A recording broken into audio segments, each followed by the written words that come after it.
Bagan perkembangan pendidikan kejuruan di Indonesia. Pendidikan kejuruan adalah pendidikan yang dikembangkan untuk menyiapkan dan atau meningkatkan kualifikasi sumber daya manusia sebagai tenaga kerja terlatih memasuki dunia kerja yang menguntungkan bagi dirinya dan bagi perusahaan. Perkembangan pendidikan kejuruan di Indonesia dapat dibedakan menjadi beberapa masa. Yang pertama, sebelum kemerdekaan. Yang kedua, pasca kemerdekaan. Kemudian yang ketiga, ada masa Orde Lama dan masa Orde Baru.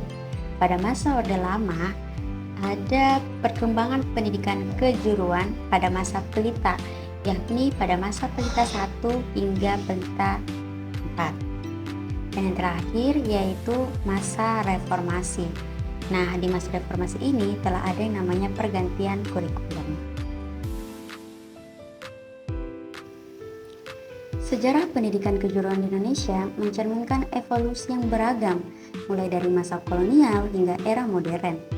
Awalnya, fokus pendidikan kejuruan adalah untuk memenuhi kebutuhan industri kolonial Belanda, dengan tujuan utama melatih tenaga kerja terampil yang dapat mengisi posisi-posisi dalam struktur ekonomi kolonial. Namun, setelah kemerdekaan, pendidikan kejuruan menjadi salah satu pilar utama dalam upaya pembangunan nasional. Berbagai sekolah dan pusat pelatihan didirikan untuk mempersiapkan generasi muda dengan keterampilan yang relevan dengan pasar kerja yang berkembang. Pendidikan kejuruan memainkan peran penting dalam memenuhi kebutuhan tenaga kerja di berbagai sektor industri, dari manufaktur hingga teknologi dan jasa.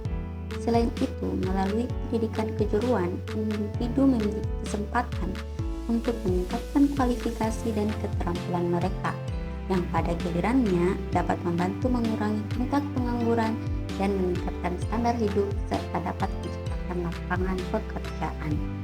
Secara keseluruhan, pendidikan kejuruan memiliki peran yang tak tergantikan dalam mendukung pertumbuhan ekonomi, membangun kemandirian, dan menciptakan peluang bagi pembangunan sosial yang inklusif di Indonesia.